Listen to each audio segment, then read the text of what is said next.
Mission Blue. I created a dimensional modeling. My name is Korey Osborne for Mission Blue. I believed in their mission statement, and I like the fact that they cared about our oceans as well.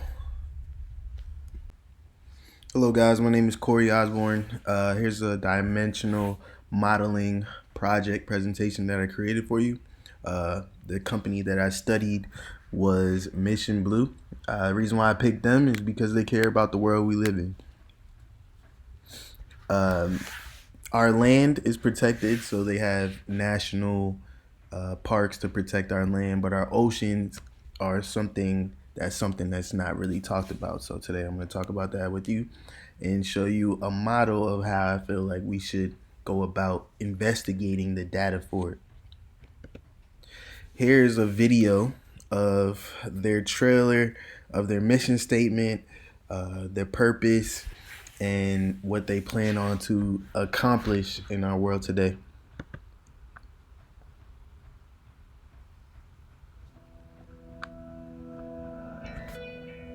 I see things that others do not. A different world. A world that's changed enormously just in my lifetime.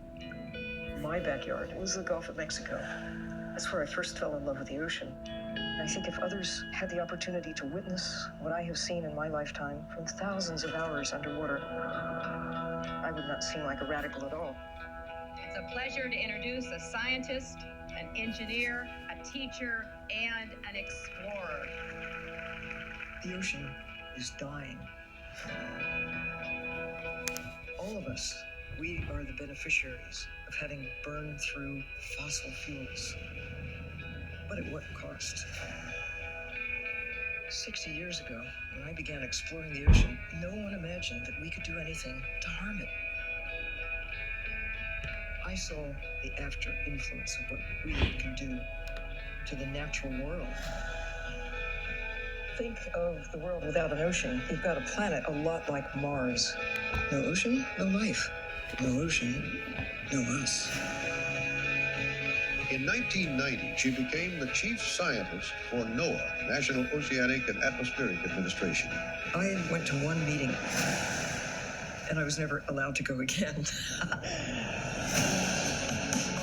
I feel that I must resign and, as a private citizen, do what I can do with more freedom.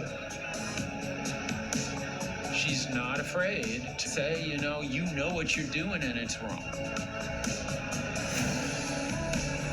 I really speak for the ocean. If we continue business as usual, we're in real trouble. She's made it her life's purpose to make sure everybody else understands what's going on.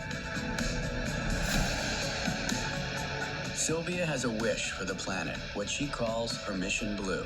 Protect the ocean in the same way we now protect the land.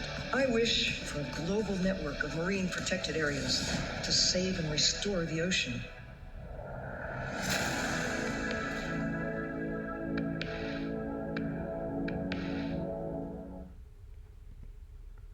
Mission Blue has a process. When they do these projects, they need funding. They need people to sponsor them and travel the world and investigate how to protect the oceans. And their process is the first step is to identify the area that they want to research, engage with the people in that area.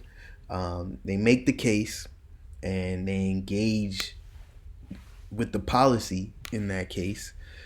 They also secure funding and implement management within that funding.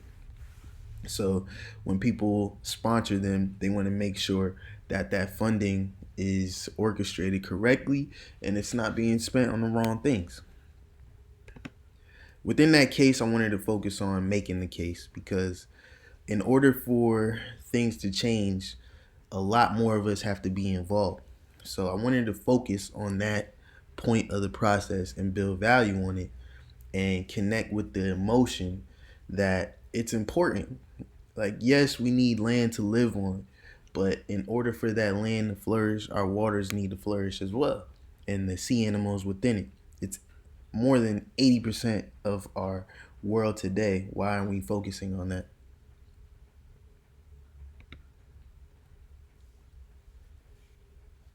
the facts table that I created, I wanted to focus on 4 dimensions. Yes, you can create more than four.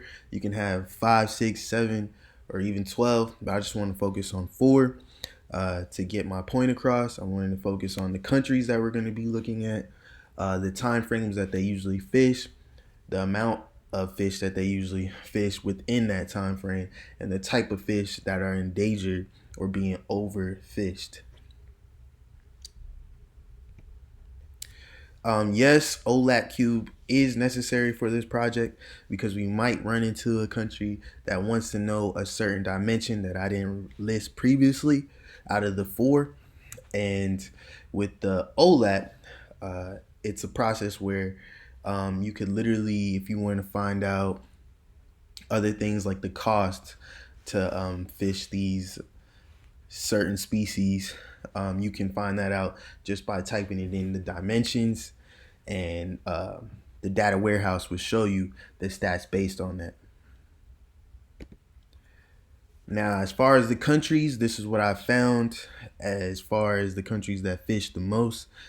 China being number one, Indonesia being number two, and Peru being number three.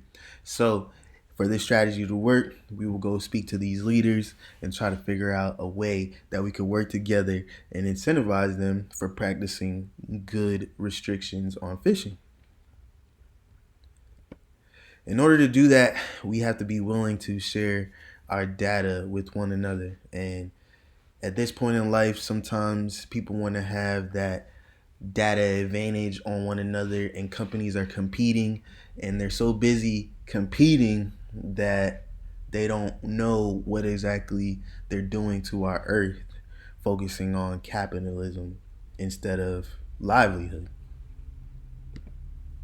87% of our world's fish species are exploited, overexploited, or just collapsed or extinct. Um, People need to know this. We need to take care of our waters. And this is the diagram that I created to show you a brief importance of how we need to take care of our world, and a little bit of information for you. I hope that really got to you in a small way. And if you want to know more about it, just reach out to me and we can figure out how to get this thing accomplished. Thank you for listening to my presentation. Again, my name is Korey Osborne. Have a good day.